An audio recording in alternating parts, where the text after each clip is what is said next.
Alô Blumenau, bom dia Brasil! Eu sou André Cantoni e você está em mais um episódio inédito do Oktobercast, o primeiro podcast totalmente dedicado à maior festa alemã das Américas. Eu tô falando da Oktoberfest de Blumenau, né? E aí a gente decidiu e resolveu fazer esse podcast aí para enaltecer as pessoas, as figuras, as entidades, né, que constroem a Oktoberfest aqui de Blumenau, principalmente, né, que estão fazendo parte aí da Oktoberfest 2023. São muitos desafios, mas antes da gente apresentar o nosso convidado do podcast de hoje, eu quero pedir aí para você seguir o @Blumencast. Lá a gente tem várias, né, linhas editoriais, linhas de tecnologia, não só o Oktobercast, mas também outras linhas editoriais, inclusive de gastronomia também. E então siga lá porque também tem muita história sobre a Oktoberfest e a história de Blumenau, tá? Peço também para vocês se inscreverem no canal do Blumencast, tem episódios aí todas as semanas, sempre inéditos, muito conteúdo diferenciado. E também curta, comente e compartilhe esse episódio para que possa chegar a mais pessoas, tá? Siga também o @Mix Blumenau Oficial. Estamos aqui dentro dos estúdios da Mix em parceria com a Rádio Mix Blumenau, que também, né, tem o seu estúdio aqui no coração da Oktoberfest, né, no Parque Vila Germânica. Muito legal aí em estar fazendo parte dessa parceria com a Rádio Mix Blumenau, certo?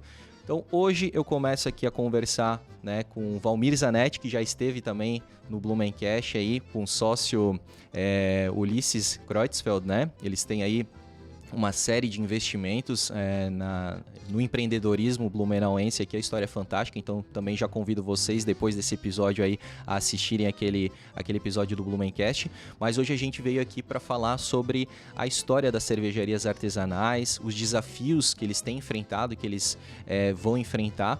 E o Valmir está aqui, né, como associado da Associação Capital da Cerveja, que reúne aí todas as cervejarias artesanais de Blumenau, e a Associação do Vale da Cerveja. É isso, Valmir Zanetti? Perfeito. Seja bem-vindo. Obrigado, André. Obrigado a todos que nos acompanham. Bom dia a todos. Sim, nós temos hoje duas associações. O movimento hoje cervejeiro, ele está capitaneado por três grandes entidades que de alguma forma procuram representar e brigar por algumas evoluções que são pertinentes, necessárias. Uma é a Associação das Cervejarias de Blumenau, e elas são muitas, né? Já são mais de 20 cervejarias na cidade. Caramba, nem parece, né, que são tantas assim já. A Associação do Vale da Cerveja, que daí são os municípios que compõem a ANVE, o Vale Europeu. Perfeito. E aí são mais de 45 cervejarias. Mas a gente pode também fazer uma proporção, quer dizer que Blumenau praticamente é 50% das cervejarias do Vale, né? Sim, Poxa. É verdade. E também temos o Sindicato de Bebidas do Estado, que também é a sede é Blumenau. Hoje o presidente é uma cervejaria, o André da Container. E aí ele faz mais as discussões em âmbito das questões tributárias, fiscais, né, com os governos dos municípios, do Estado e da Federação. Então essas entidades hoje são as que lideram o movimento cervejeiro, ajudam e contribuem no movimento cervejeiro e que de alguma forma a gente tem participado e ajudado a desenvolver. Ô Valmir, pra gente chegar onde a gente está hoje, né, eu andei acompanhando aí o movimento, né, uma campanha que teve esse ano aí, que é a nossa Oktoberfest, nossa cerveja, né, mas eu queria que tu desse assim um contexto geral histórico do início das cervejarias artesanais aqui no Vale, em Blumenau, pra gente poder entender um pouquinho melhor, né, essa história. Esse ano nós atingiremos maioridade, né? Serão 18 anos de artesanal na Oktoberfest. Agora que pode começar a beber cerveja. 2005 foram inseridas, né, na Oktober, pelo Norberto na ocasião, secretário. Secretário Norberto Metti. Norberto Metti, ele teve um papel importantíssimo. Eu tenho dito em muitos momentos que a artesanal ela tem dois grandes divisores de água no Brasil. A entrada na Oktoberfest 2005, porque até então não se falava, era muito pontual, né? Colorado, Dado Beer, Bork, tinha começado, retomado aqui a Eisenbahn, era muito pontual isso, né? Perfeito. E até antes até mesmo dessas que tu citou, assim, era realmente as cervejarias comerciais tradicionais, as de grande, né? Vamos lá, a primeira cervejaria a patrocinar o Oktoberfest foi a Antártica, né? Depois, logo em seguida, a Brahma, né? E aí, assim, ficou por muitos anos, né? Eu costumo dizer que até 2005, né, as pessoas diziam que existiam dois tipos de cerveja. a clara e a escura. Porque era o que se apresentava. Sim, né? era o que tinha. Com a entrada das cervejarias na Oktober, uma centena de milhares de pessoas, do dia para a noite, começou a conhecer cerveja. Porque os movimentos eram pequenos, os eventos eram muito pequenos, onde se conseguia espaço. E a Oktoberfest ela tem um papel fundamental desde aquela época. Então, e o outro grande divisor de águas foi o Festival de 2010. Que é o Festival da Cerveja. Cerveja 2010. Eu coloco que são no movimento cervejeiro das últimas 2 décadas, que é onde se começou, ou se resgatou e se retomou a evolução da artesanal, são os 2 grandes movimentos. E olha só, né? Os 2 nascem em Blumenau. Pois é. E aí eu acho que até por isso que Blumenau se torna também a capital da cerveja, né, Valmir? Nós temos não só por isso, mas também ajuda, né? E aí a gente começa a entender por que a cerveja ela é tão importante no contexto. Ela está muito ligada ao empreendedorismo, né? Então, e nós falarmos de empreendedorismo, nós estamos falando do nosso vale. Né?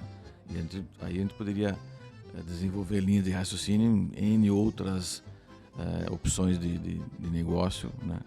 E a artesanal não é diferente. A gente tem uma veia aqui bastante forte nisso, e ela tem encaminhado a artesanal como um ator bastante importante no desenvolvimento econômico das cidades e principalmente do turismo. E a veia empreendedora no ramo da cerveja é tão forte, a gente que gosta, né, de fazer pesquisa histórica, pesquisa da história aqui da cidade de Blumenau, a gente entende que, né, pesquisando, que a primeira cervejaria já aconteceu, já foi fundada na primeira década da colônia de Blumenau, em 1859, com o Heinrich Rosang, né? Muita gente passa ali pela rua, famosa Rua dos Bombeiros ali, né?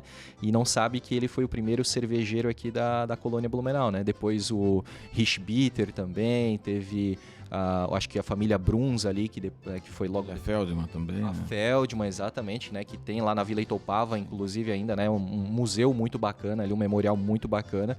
Enfim, foram várias cervejarias, assim, importantíssimas, né? Para a época, que mostra realmente essa... Primeiro, eu acho que a questão da cultura, né? A manutenção da cultura alemã, cervejeira, está muito associada uma com a outra. E a questão mesmo da economia, né? Porque se não fosse um produto economicamente viável, as pessoas não fariam esse empreendimento, né? Desde tão cedo, né? Perfeito. Na verdade, a cerveja ela faz parte do nosso DNA. Não tem como a gente desconectar isso. E a gente tem conversado muito, né, nas entidades que a gente debate cerveja, que nós precisamos entender a cadeia.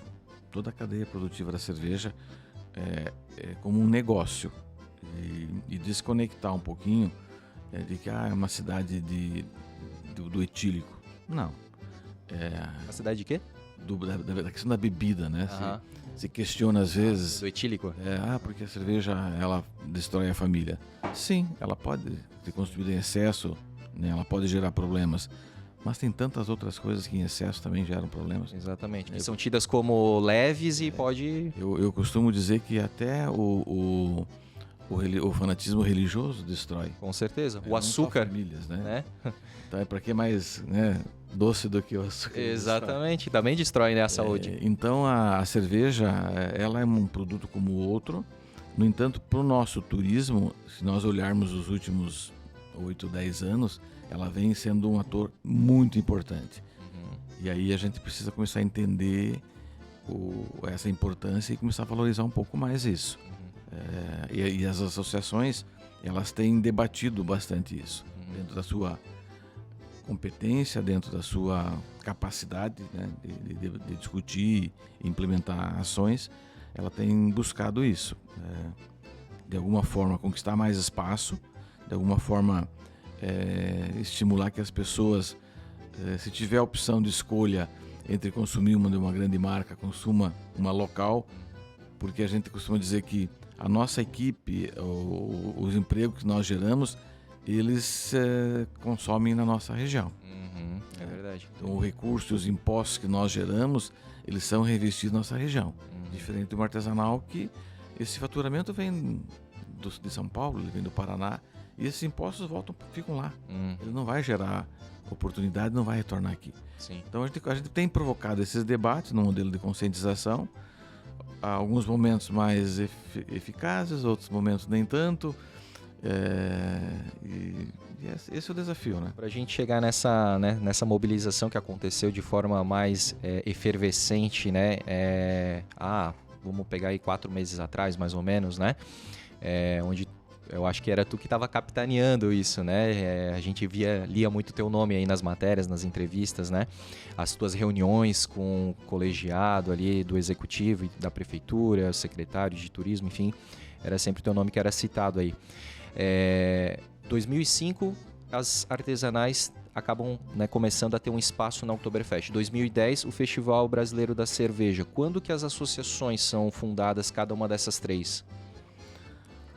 A associação, na verdade, a Associação Vale da Cerveja, ela já vem atuando. Nós resistimos um bom tempo em criar um novo CNPJ. Né? Isso eu ia te perguntar por que 3, né? Será que não teria mais força um só? Não divide força? Eu vou entender e vou explicar. A associação, o sindicato primeiro, ele tem algo bem pontual, que são as discussões.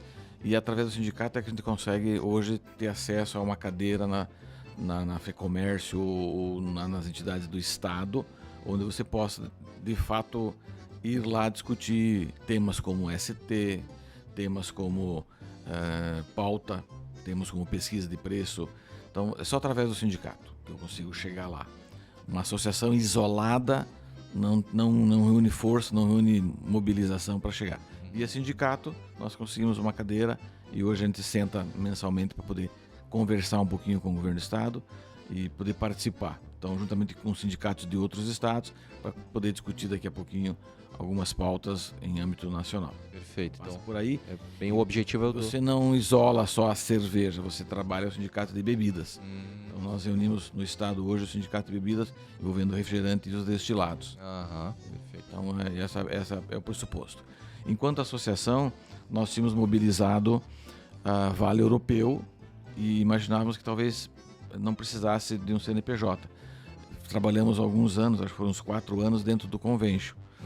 Só que a gente percebeu que nós precisávamos produzir eventos, fazer eventos.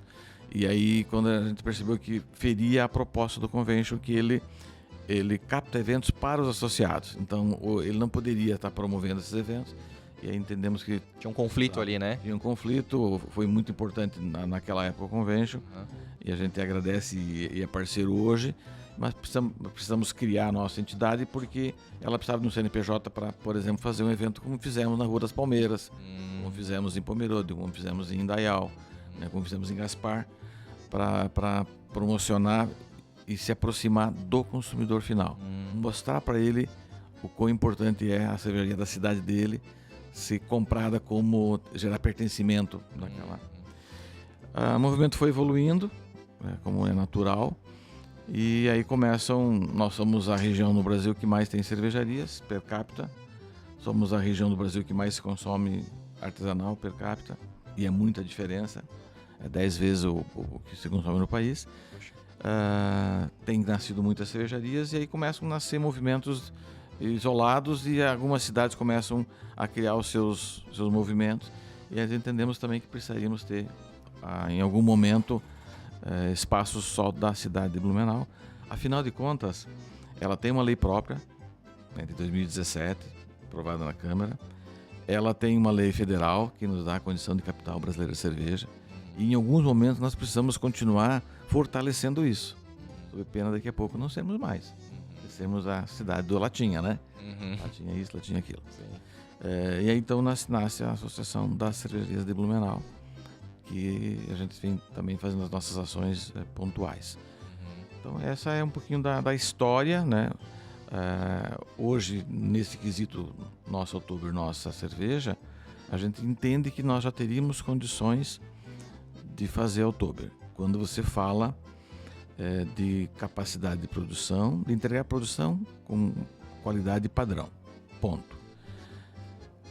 Com certeza, nós não temos a condição financeira que a oficial entregou esse ano. Construir boulevard, fazer toda a decoração de pavilhão, não teremos. Mas também nunca teremos se não for dado espaço para nós. Nós precisamos conquistar espaços. Então, para você conseguir às vezes sair de 1 para 2, às vezes tem que pedir 3. Justo. Certo? Uhum. Porque se você só pedir um, daqui a pouco, não vai ter nenhum. Vou dar só meio. Uhum. E nós entendíamos que nós queríamos voltar no mínimo ao que era em 2005, 7, 8, 10. Que nós tínhamos, na época, 10 pontos, 10 bares dentro da Oktober. Foi baixado na época para, acho que 2009 baixou para 9, depois baixou para 8 e ultimamente eram 7. E por que a justificativa desse recuo? Eram outros governos, a gente não conseguiu entender isso, né? Acho que quando era tudo no setor 1, era exclusivo, então cabia lá. Depois foram distribuídos e ficaram 7 cervejarias.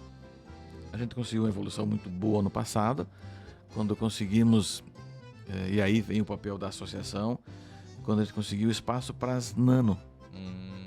Cervejarias que produzem no seu mês a mês 5 mil litros, 6 mil litros, que são brewpubs, mas que tem muita inovação, tem muita qualidade e que elas só vão conseguir se sustentar e evoluir se elas tiverem um espaço como esse. Então a gente conseguiu, através do consórcio, colocar 5 pequenas cervejarias que jamais teriam a condição de participar se não fosse via consórcio.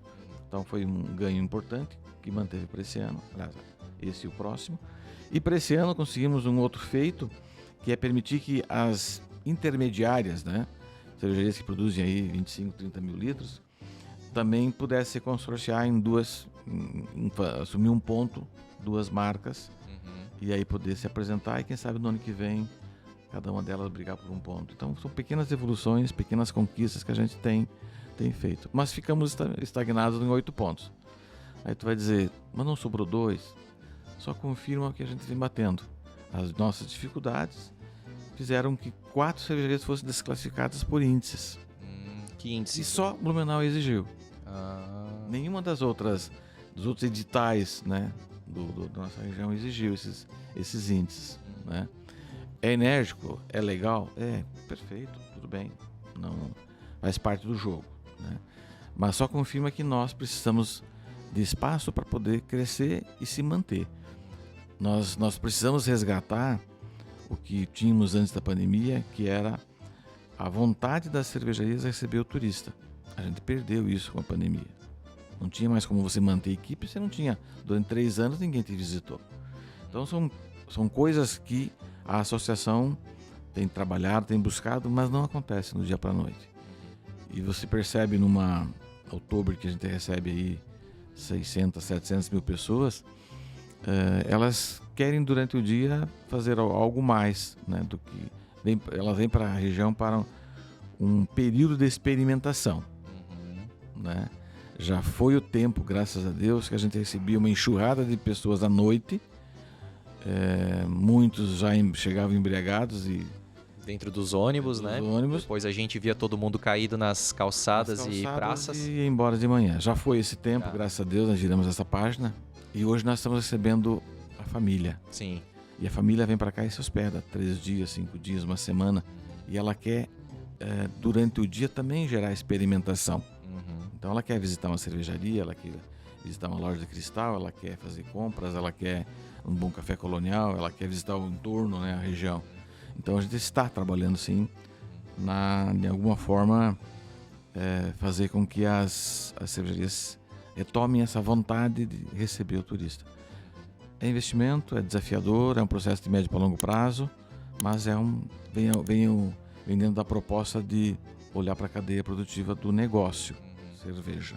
Né? Vocês aí, realmente na pandemia, assim como o segmento todo dos eventos sofreram bastante, né? Claro que tem uma parte, aí eu não sei, isso acho que varia de cervejaria para cervejaria, né? Vocês ainda têm um canal de vendas que é digamos, o mercado, né, e tal, onde as pessoas podiam adquirir, né, para fazer consumação, mas eu acredito que não se compare aí a grandes eventos que ficaram totalmente pausados nesse período, né, Valmir? Quando começou a pandemia, talvez eu erre num detalhe aqui, mas me parece que dessas cervejarias toda da nossa região, talvez 2 cervejarias estivessem planejando começar a pensar na lata, né? E 1 ou 2 também estivessem começando a discutir a migração ou inserir como modelo de negócio ou canal de negócio o invase no PET, né, que é o que dá um pouquinho de volume na ponta. Talvez uns 30% das cervejarias tinham garrafa, mas muito voltado para lojas especializadas, que aliás desapareceram quase todas, né? Se você olhar aqui, nós tínhamos de loja especializada em cerveja, desapareceram todas, a maioria. Então, isso só sinaliza o quanto nós, pequenas cervejarias, éramos dependentes do evento, do delivery, que é o pequeno evento. É o aniversário, é o batizado, é a formatura, é o noivado, é o churrasco de amigos, Patota. é a patota, é o futebol, é o bolão. Então, a maioria oscilava de 60% a 95% do seu faturamento nesses eventos. Bastante mesmo.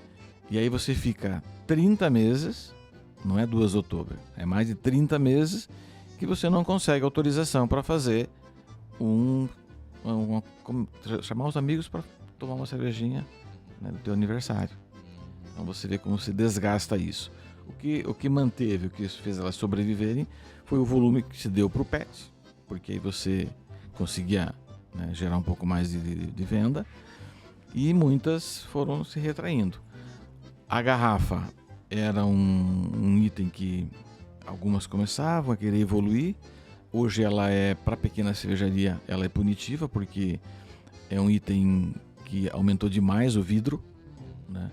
Não bastasse ele aumentar demais, nós temos vários problemas que regiões já não querem mais o vidro em função das questões de meio ambiente, né?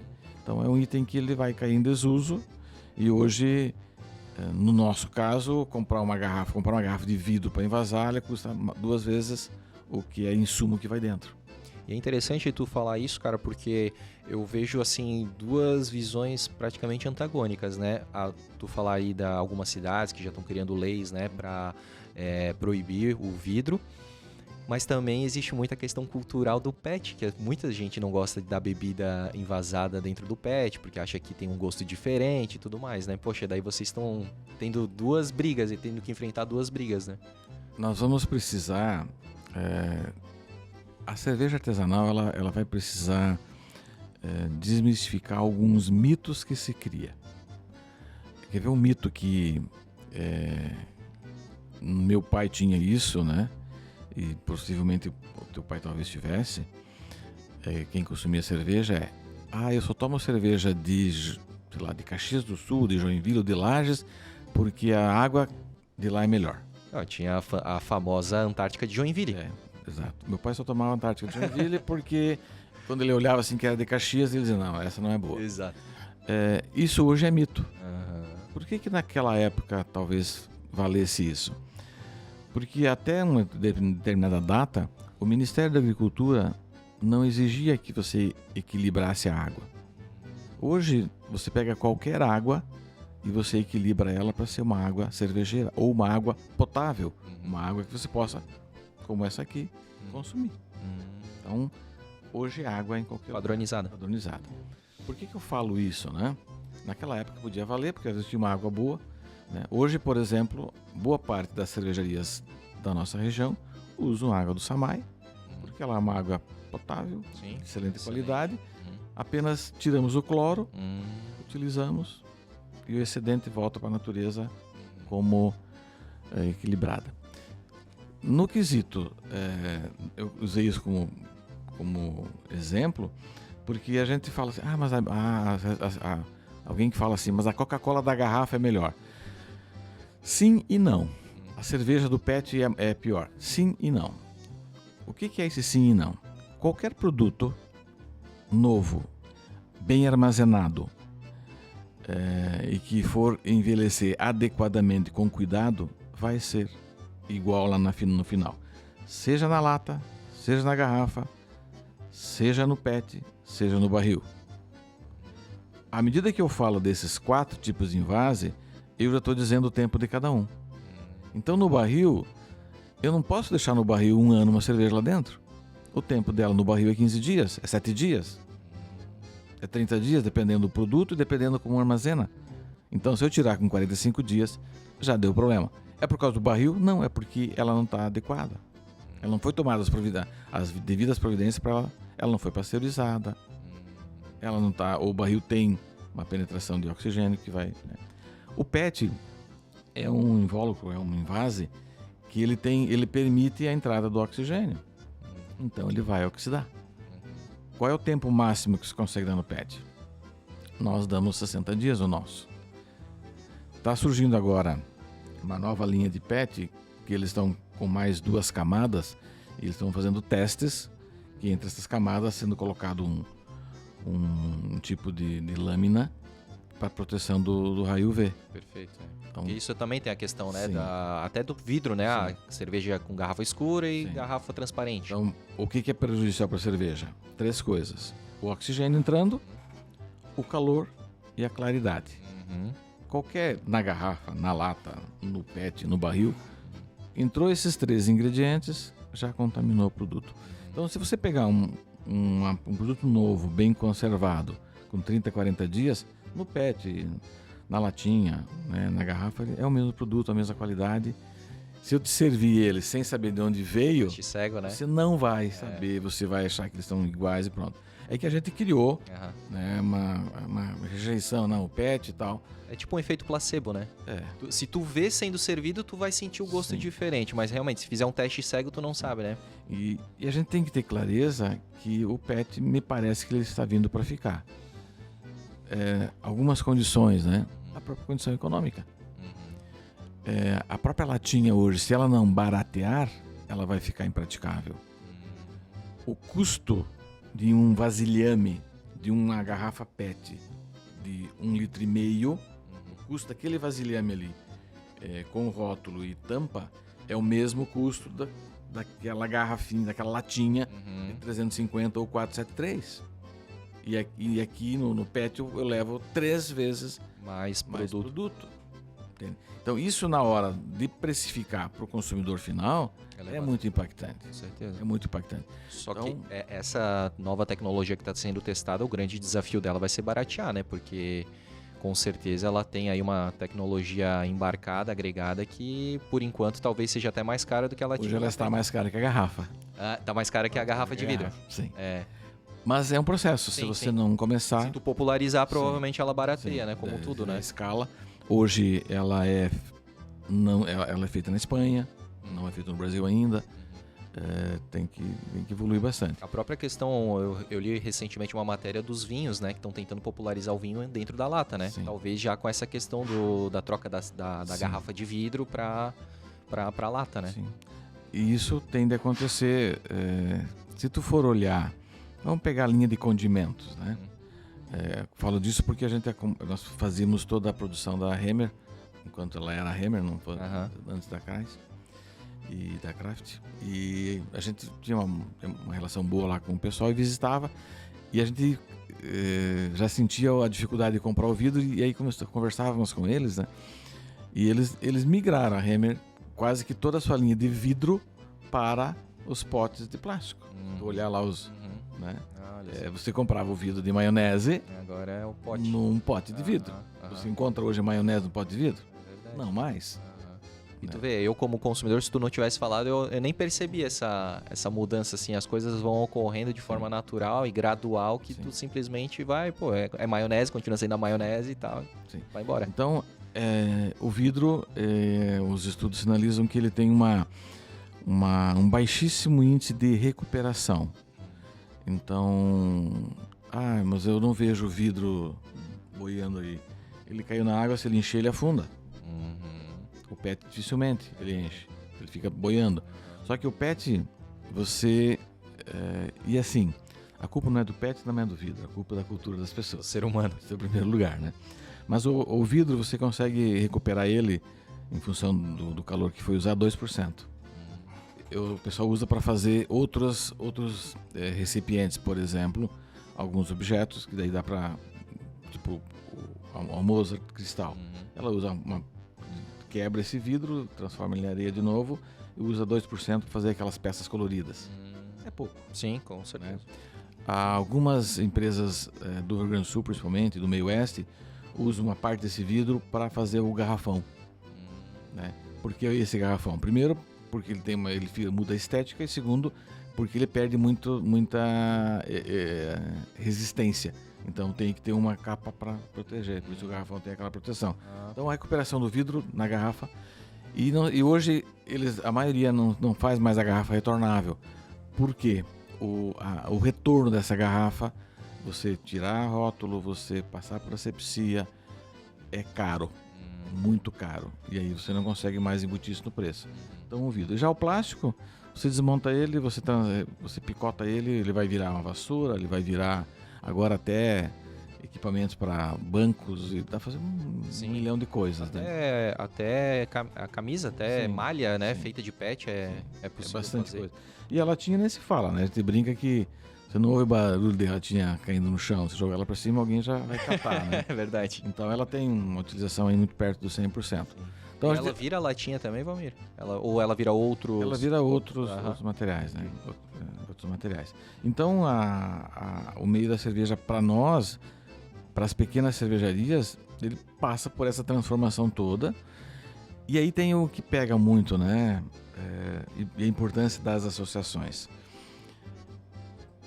Para você ser competitivo, além de você ter a sua qualidade, você tem que ter escala. Se você não tiver escala, você não consegue ser competitivo. Mas eu quero ser pequeno, legal. O pequeno hoje, se ele não tiver o próprio bar, também não se sustenta. Certo? Porque se eu sou pequeno e eu preciso comprar latinha, eu não consigo comprar um lote pequeno de latinha e ser competitivo. Verdade. A garrafa, por exemplo, você não consegue mais comprar da fábrica um pallet, 2 pallets. É uma carreta. E se tu for comprar no distribuidor local, tu vai pagar 60% a mais do que pagaria lá. Se já é caro comprar da indústria, você imagina comprar. Então, artesanal, e é por isso que a gente bate e briga tanto, para poder ter um pouco mais de espaço no Oktoberfest, que é a principal festa das Américas, quando se fala de exposição, e você chancelar, ter a tua marca, né, como uma das cervejas de uma festa como essa, te diz que você tem condições de atender um bom mercado, de expandir e tal. Então por isso que a gente briga não só pela Blumenau, pela Schornstein, pela Beerland, que já são um pouquinho maiores e tem um pouco mais de espaço e já tem, nós já estamos em algumas redes, mas para que as outras também, porque nós não vamos continuar mantendo uma região forte com 2 ou 3 cervejarias. Por isso que precisam de mais cervejas. A questão também não é só esse volume, né, Valmir? A questão também é ser essa vitrine, né? É poder passar esse produto para consumidores que nunca tinham experimentado a tua cerveja, e aí sim passar talvez a engajar, fidelizar esse público para que ele possa comprar depois no delivery, para que ele possa ir até o bar daquela cervejaria, né? Então é uma forma também muito forte de divulgar essa marca, né? Vou usar o exemplo do vinho. Né? Se nós voltarmos algumas décadas, quando a gente falava de vinho brasileiro, a gente falava do vinho gaúcho, que foi o embrião que começou esse movimento. Mas hoje nós temos excelentes vinhos no Espírito Santo, na Bahia, no Paraná, o nosso meio oeste, excelentes vinhos. Mas aonde é o Vale dos Vinhedos? É lá. É na região de Bento Gonçalves, Garibaldi, Flores da Cunha. É lá o Vale dos Vinhedos. Por quê? Porque eles não desistiram. Um monte de gente começa a fazer suas evoluções, mas eles... A referência continua sendo lá porque eles disseram assim, eles vão fazer igual, nós temos que fazer mais. Nós temos que estar sempre na vanguarda. Sempre fazendo. Né? É o que nós temos que pensar aqui. Porque nós temos muitas regiões do país fazendo boas cervejas e criando pequenos núcleos. E querendo esse nosso espaço. E fazer cerveja, eu não preciso de terroir. Eu não preciso de grandes plantações. Eu preciso comprar produto, comprar insumo e produzir. Digamos que é mais fácil, né? Teoricamente é mais fácil. Né? Claro, nós temos ingredientes aqui que nos ajudam. Já falei antes, né, da Oktober e do Festival da Cerveja, que temos que cuidar dele. Os dois. Nesse aspecto, não só questão financeira. É importante, tem que sobrar dinheiro, claro que tem. ela retroalimenta outros projetos, importantíssimo, mas nós precisamos, né, desse cuidado, e esse cuidado é a relação público-privado que ela tem que ser mantida, se evoluir. Mas nós temos a escola, que também passa por uma transformação absurda em função da pandemia, que agora tudo é à distância, né? Tudo é AD. Então ela colocava 1.500 alunos por ano aqui dentro da cidade. Não vai mais colocar, porque muita coisa agora é AD. E aí acaba tendo essa concorrência também. Mas por ser EAD, ela foi para o mundo. Isso. E tem alunos de 20, 30 países. Legal. Então você abre um espaço... O ônus e o bônus. Né? Equilibrar isso e continuar sendo forte. Tem que continuar investindo, tem que continuar acreditando. E a gente entendeu, né, e tem debatido muito nisso, a cerveja, se nós fôssemos fazer uma novela, um filme, ela é o ator principal, talvez não, talvez sim, mas ela é um ator coadjuvante importante, né? Quando se fala... Ou um pano de fundo bem elaborado, né? Porque eu costumo dizer assim, me perdoem os hoteleiros que estão ouvindo, né? Tirando 2 hotéis da região, eu não saio de São Paulo para vir, eu vou a Blumenau para me hospedar no hotel A. Sim. Não, o hotel vai ser consequência. Vai ser um acessório. Vai ser um acessório. Legal. Mas eu venho a Blumenau para ir numa cervejaria, para vir num evento cervejeiro, para vir num evento gastronômico, para vir numa feira. E a cerveja ela parte, assim como o hotel daí precisa ser parte. Exatamente. Certo? Então nós temos que entender isso. Quando a gente inverte um pouco isso aí, então nós precisamos trabalhar isso, trabalhar a cadeia produtiva, né? Nós precisamos que os bares e hotéis e restaurantes da nossa cidade deem espaço para as nossas cervejarias locais. Não dá para você chegar num hotel e você ir no frigobar e só ter lá Heineken. Não é possível.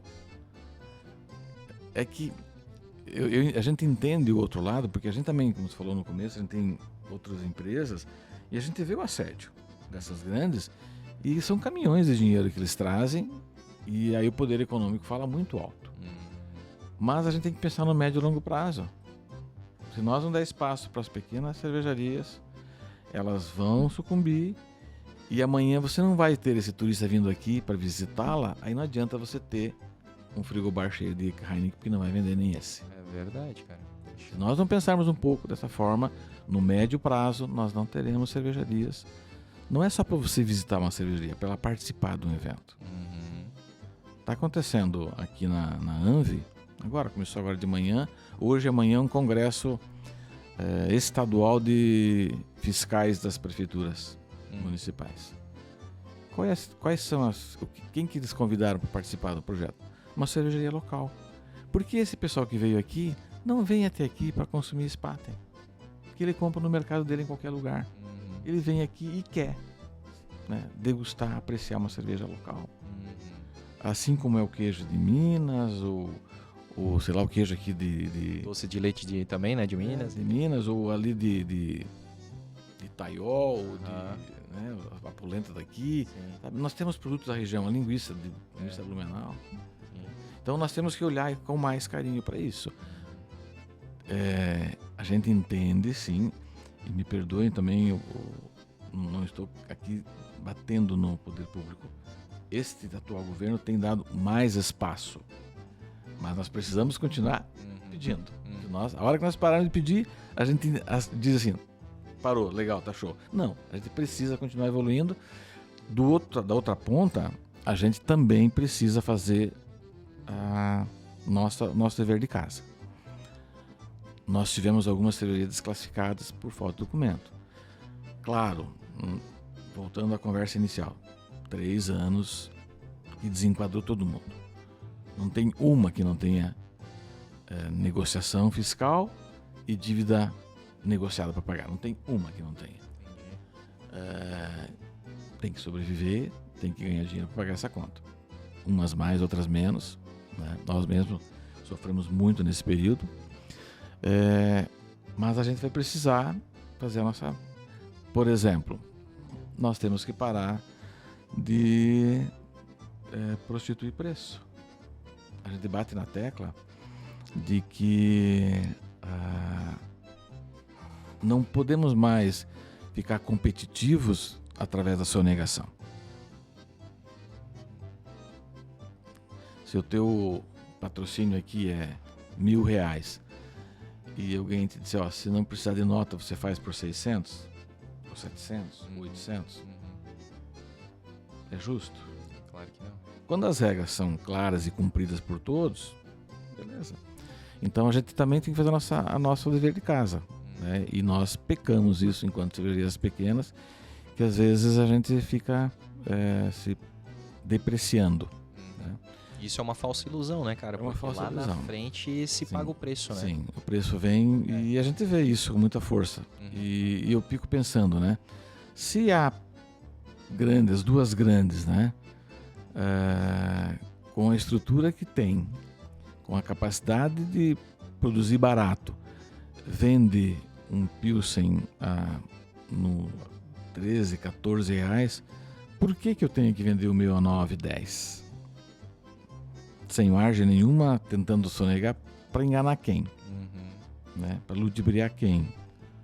Né? Isso até é uma questão até mesmo assim, é até falha no marketing, porque o posicionamento de preço, isso é muito importante. Sim. Poxa, se talvez tu tenha, se aquela lá é 13, 14 e tu tá vendendo a 17, 18, muitos consumidores pensam e avaliam, deve ser melhor. Sim. Se é mais caro é melhor. Né? Então, às vezes tá dando realmente um tiro no pé várias vezes. Então, quando a gente fala de discutir, né, de querer, voltando para outubro, né, a gente tem batido via associação, eu mesmo não estando mais na presidência, não me calo, né, eu tenho procurado brigar bastante por isso, para a gente entender que a gente vai conquistar ou vai ter mais chance de conquistar aquilo que a gente acredita. Né? E se nós não estivermos mais sintonizados, não adianta só bater no poder público, você tem que estar junto para ajudar a construir. E isso que eu sempre fiz isso, acho que um bom exemplo está aqui, o Empório. A gente acredita que sim, precisa cobrar, precisa entender até onde é possível, mas tem que seguir regras. Se nós não seguirmos regras. E eu acredito que outubro, nós agora temos 6 anos para nos preparar. Temos 6 anos para nos preparar. Não dá para dizer que não tivemos tempo. Talvez uma ou outra não resista, faz parte do jogo. Mas talvez venha outras também, né? Talvez venham outras. Então nós temos 6 anos para dizer, daqui a 6 anos, nós estaremos prontos para dizer, nós seremos a oficial, como é em Munique. Munique cada pavilhão tem a sua. Cada pavilhão tem a sua. Então, eu sempre digo que o universo sempre conspira, né? E eu acredito nisso. Acho que teremos uma excelente outubro esse ano. Nós mesmos, na nossa cervejaria, traremos novidades. Boas novidades, inclusive. O mercado da cerveja, ele caminha por extremos. Então, tem um nicho que consome o trivial. O Pilsen é bem básico. A IPA está virando quase uma commodity já, né? Quase uma Pilsen. Quase uma Pilsen, né? Mas a gente percebe que tem um pequeno segmento de pessoas que ainda querem aquelas extremas, né? Uma boa barley wine, uma New English mais lupulada, mais alcoólica. Mas, não sei se foi a pandemia, o processo de conscientização das pessoas, tem um grande número de pessoas pedindo cerveja menos alcoólica, menos estruturada. Valeu, porque até agora não tem, né? Nenhuma cerveja artesanal sem álcool, né? Tem. A própria Blumenau tem? A própria Blumenau lançou na outubro passada uma sem álcool, uma Hop Lager sem álcool. Massa. Tem tá recebendo uma pontuação maravilhosa, né? Aceitação de público muito boa. A Das Beer também tem uma sem álcool, que eu lembro agora. Não sei se a Belgard, posso estar enganado aqui, mas eu sei que a Das Beer tem. Parece-me que a Shornes também deve estar lançando uma sem álcool, já lançou, eu estou confundindo um pouco as datas. Mas é uma tendência, é um processo, por sermos pequenos, ele encarece um pouquinho. Ele não é um projeto tipo Heineken, é a própria Heineken. Os números que eles divulgaram sinaliza essa tendência. O volume de vendas deles de Sem álcool. A da sem álcool é muito grande. E são as cervejas que hoje trazem sabor, né? As grandes do passado você não conseguia tomar uma cerveja sem álcool, né? Era um mosto puro, né? Hoje você tem uma cerveja com bom lúpulo ou até uma sour sem álcool, né? Então tem coisas boas, a Oktober vai trazer algumas coisas excelentes e que elas estão chegando pro evento e estão ficando, né? Estão ficando. A gente tá, e aí vem o papel da associação muito importante, acabando com a história de essa cerveja é para mulher, essa é para homem. Acabou essa história, né? Eu vejo uma infinidade de mulheres tomando IPA, né? Porque essa história de sabor é da pessoa, não é do gênero. Exatamente. Né? Então esses são os mitos que a gente tem que tirar, né? Então a Oktober ela também serve para isso, André. Você poder trazer, você colocar para análise, é um risco muito grande, né? Exato. Você colocar para análise. Mas é um belíssimo laboratório, sim, né, para isso. É um belíssimo laboratório. Então, ano passado nós trouxemos a sem álcool, ela foi uma aceitação. Inclusive, outras cervejarias que estavam na Oktober que não tinham a sua própria sem álcool, venderam a nossa sem álcool, então foi bem interessante. Esse ano a gente traz mais algumas novidades também na linha de menos álcool. E aí a importância de estar dentro da Vila Germânica, estar na Oktober, isso credencia, isso agrega valor para a marca, né? Com certeza. Deixa eu só perguntar para nossa produção aí se a gente está com quanto tempo aí de 46, então dá tempo ainda de fazer mais algumas perguntas aí pro Valmir, aproveitar essa presença nobre dele aqui. Tu tinhas falado, eu quero ainda voltar sobre a questão aí das cervejarias da Oktoberfest, né, desse ano aí, mas tu tinhas falado de, digamos, níveis, né, de tamanhos de cervejaria, né, tu falou das nanos, tem as intermediárias, quais são esses níveis e quantos litros, né, cada uma delas produzem, assim? Começa com nano? Os brewpubs? A primeira coisa que é bem importante e é uma pergunta que vem com muita frequência é qual é o tamanho de uma artesanal? Ninguém sabe. O país não tem uma legislação que defina isso. Então nós temos hoje uma regra estabelecida por um benefício do Estado. Santa Catarina foi o primeiro estado que gerou isso. E que hoje diz para nós que até 5 milhões de litros por ano é uma artesanal. Mas nós validamos esse benefício que o Estado nos deu, dizendo assim, cervejarias que produzem até 5 milhões por ano é artesanal. Tem um benefício do Estado. Ponto. Em função disso, outros estados acabaram copiando. O Rio Grande do Sul fez igual, o Paraná fez igual, me parece que outros estados acima do Sudoeste também estão fazendo igual. É o que está. O restante está lá para ser definido ainda. Então não tem esse tamanho. Beleza. O que agora no dia a dia, né? O que a gente percebe? E é muito da questão econômica do país. As pequenas cervejarias, que eu posso chamar de nano, normalmente o mundo tem chamado de brewpub, é a cervejaria que eu faço para vender na minha casa. Então, por exemplo, eu posso citar nomes aqui? Pode, claro, fica à vontade. Vamos pegar aqui 2 belos projetos já funcionando, o terceiro quase operando. Omas, Omas Beer House, na Ponta Aguda. Eles fazem, me parece que é algo em torno de 6 mil litros por mês. Uma cozinha pequena, pequenos tanques. Produz todo dia, mas são pequenos tanques. E para vender no próprio local de trabalho. Tem uma tributação específica. Isso beneficia bastante, né? E vende, eventualmente, me parece que a lei faculta que eu posso vender até 30% da minha produção para terceiros. Posso estar falando uma besteira aqui no número que eu não lembro, mas é 30%. Percentual assim. Balbúrdia é um outro case, né? Tá nascendo agora a Struck Beer, que é cigana e está nascendo o seu próprio negócio. E tem outros aí que agora estão me fugindo, mas esse é um segmento... A Struck que tem o Castelo lá, não? Porque tem essa aí, né, fez Castelo também, né? Na Água Branca, né? Na velha, né? Acho que é. Pode ser. Acho que é, pode ser. Não fui lá, não conheço. Conheço os donos, né? Eu sei que eles têm uma cerveja de qualidade e sei que é um brewpub. Né? Então, esse é um segmento que na Alemanha é muito forte. Eu faço cerveja, eu tenho uma estrutura muito enxuta e eu... tipo como é que...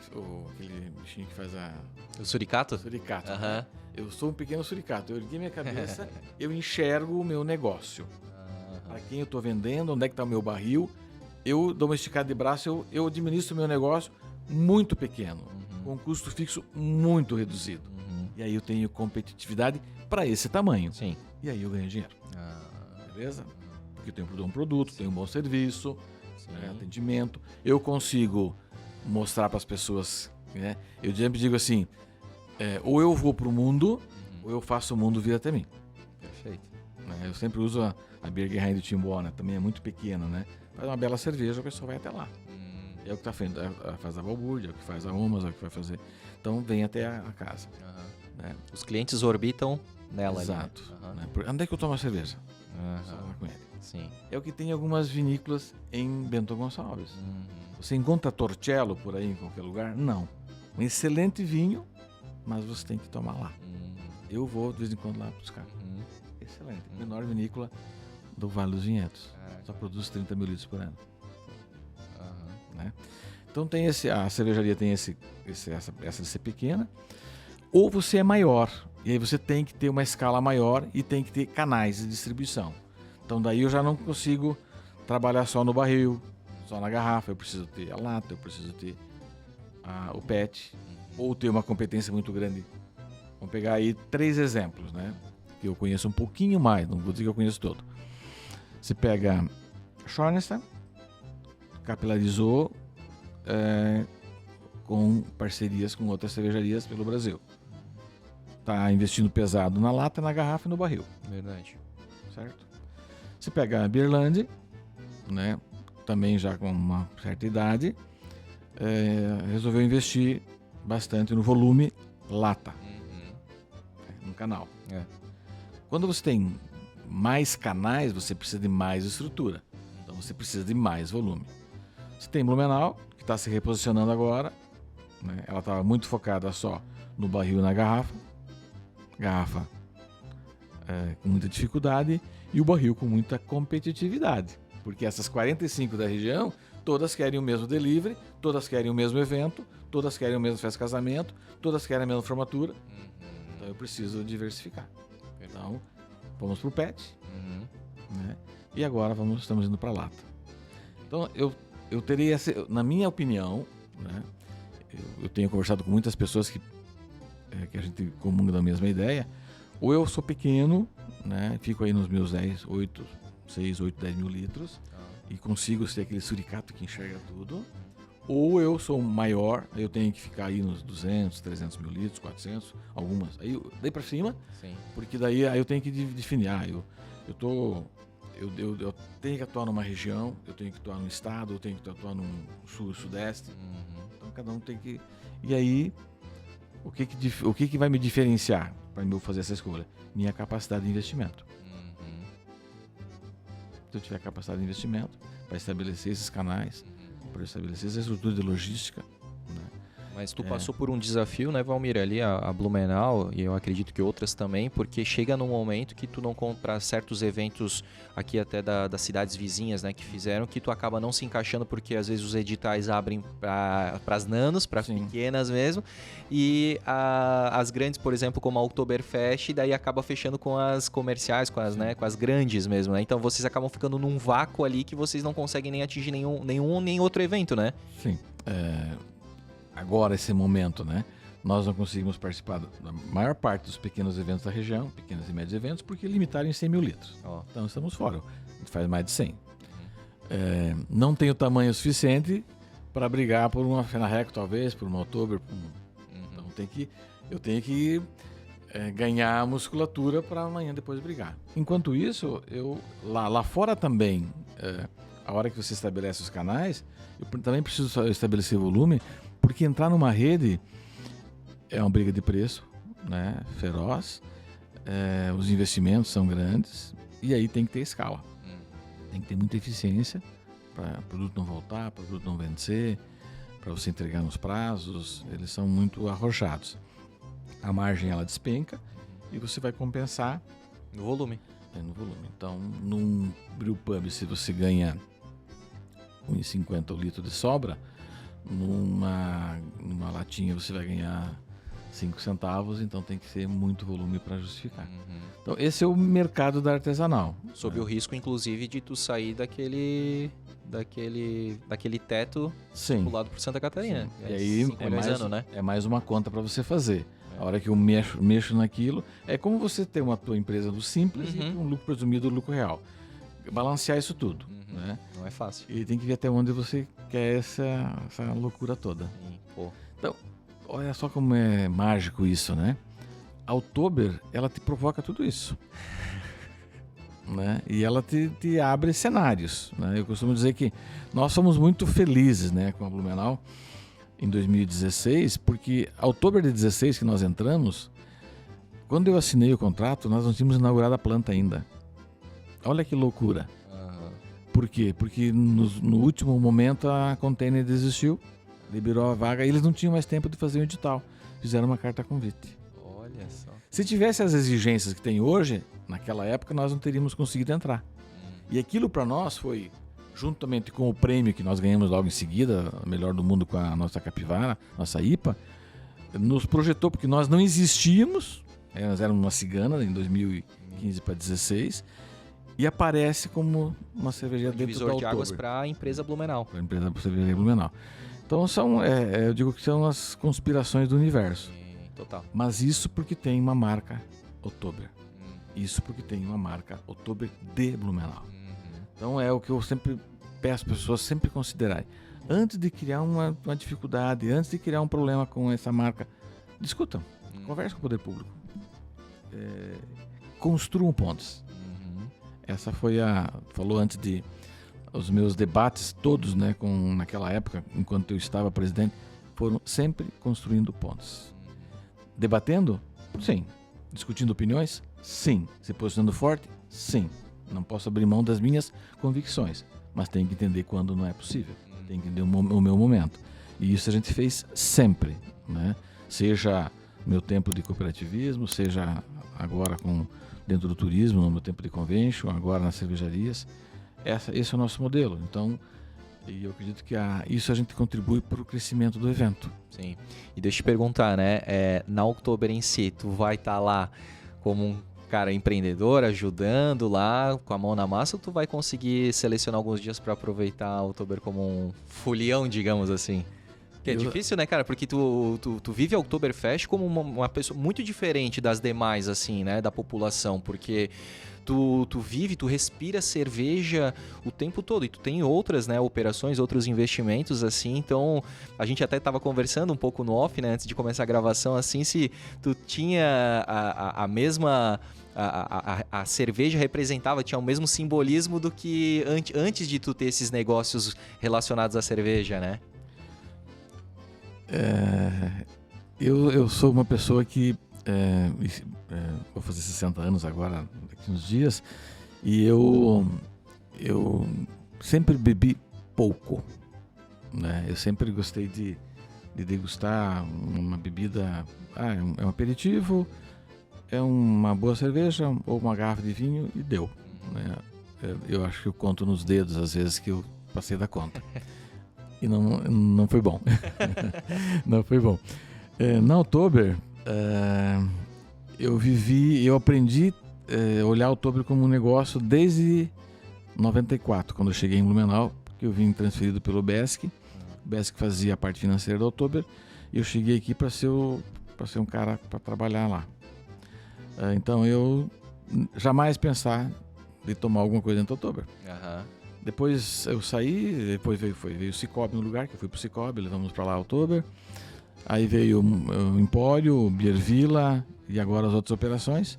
Então eu já teve Oktober de passar a Oktober toda e não ter tomado um copo de chopp. É muito comum as pessoas me verem e você vai ver que eu tô circulando sempre com uma garrafinha de água na mão.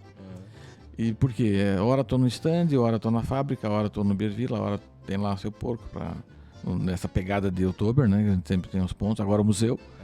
Então o jeito de curtir ele é um pouco diferente do festeiro normal. Mas a gente, não sei se... a minha realização nesses eventos é ver as pessoas depois postarem: estive no Oktober, tomei uma cerveja maravilhosa, estive no Oktober, adorei a festa, ela estava música boa, ambiente maravilhoso, tudo limpo, sabe? Essa é a minha realização. Não sei se às vezes, mas esse é o meu pensamento. Normalmente na semana seguinte a gente faz uma confraternização com a equipe, aí toma é onde tu consegue relaxar um pouco. Mas a gente vive muito intensamente os eventos. Inclusive é prerrogativa para trabalhar conosco não beber em serviço. Em hipótese alguma. Mas eu tenho uma festa. Não, você está prestando um serviço para a festa. Então, pro cliente, isso eu acho que até para a qualidade do evento. Para você, festeiro, chegar no balcão de uma cervejaria e o teu atendente está bebendo, não é legal. Não, jamais pode acontecer isso. É igual você chegar num restaurante e o garçom chegar ali na tua mesa para te atender mastigando. Exatamente. Né? Então, não é assim que funciona. Mas a gente curte sim a festa. E eu olho para a festa como... se você vai para qualquer lugar do Brasil e você fala Blumenau, todo mundo conhece. E um dos fatores é o Oktoberfest. Um dos fatores é a cerveja. Um dos fatores é essa resiliência, esse poder de superação que a gente mostrou através do evento. Talvez não tivéssemos um outro evento para mostrar para o mundo como a gente é. Né? Como a gente se supera, como a gente é forte, como a gente trabalha associativismo, como a gente é cooperado. Né? E a Oktober ela consegue passar isso. Talvez só pelos equipamentos, só pelas empresas, talvez não conseguisse. Ou talvez conseguisse, não sei. Sim, não tem como a gente avaliar uma coisa que não aconteceu, né? Ficar só na futurologia, né? Sim. Bom, Miri, pra gente finalizar então esse episódio que foi fantástico, aqui a gente tem 2 canecas, né? Uma muito clássica aqui, ainda estamos em busca de 84, sei que tem lá no museu, né? Tá em exposição. Sim. E a gente tem aí a mais, né, a penúltima, né? Que agora já tem a desse ano aí, a do ano passado, 2022. Embaixo de cada uma delas tem uma pergunta. Eu vou ler uma delas pra você, você tem que escolher uma das duas aí. A mais velha? Mais antiga e a clássica? A clássica. Vamos lá, então. Pergunta pro Valmir Zanetti, então. Como seria a Oktoberfest perfeita para você?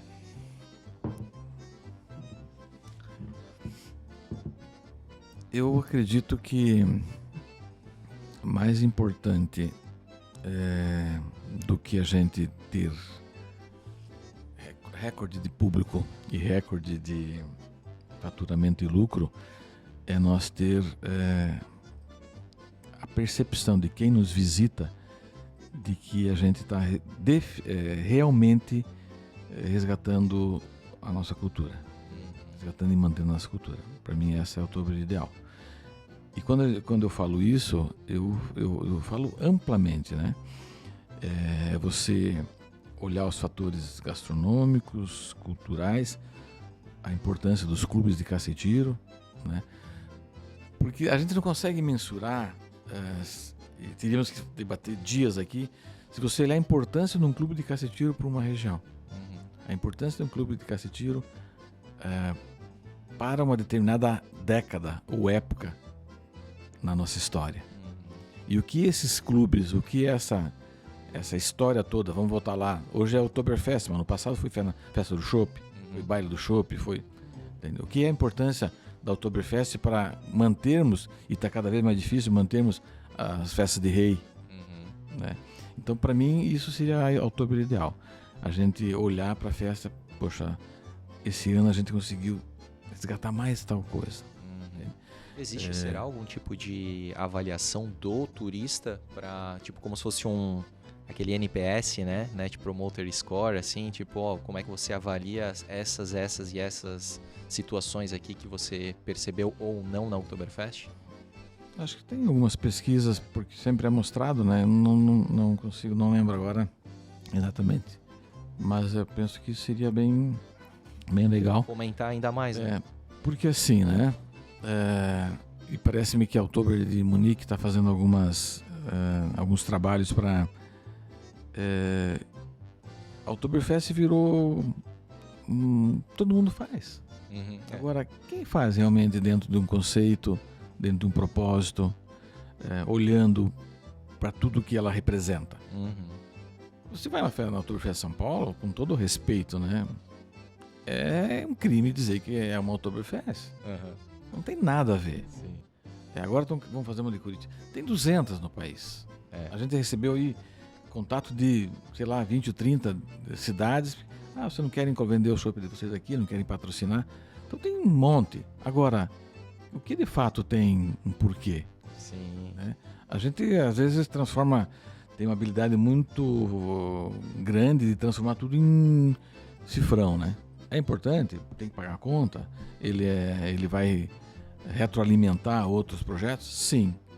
Mas se eu perder a essência, talvez daqui 2 anos eu não tenha mais essa festa. Exatamente. E a gente percebe eventos que perderam a essência.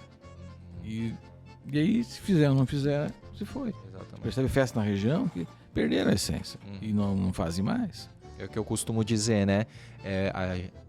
O empreendedor ou as pessoas que vivem daquele negócio não podem estuprar aquele negócio, né? Violentar, porque eu tô aqui, estou sugando até o momento que dá, depois já não tem mais aquela essência lá, e aí o que tu vai fazer da vida, né?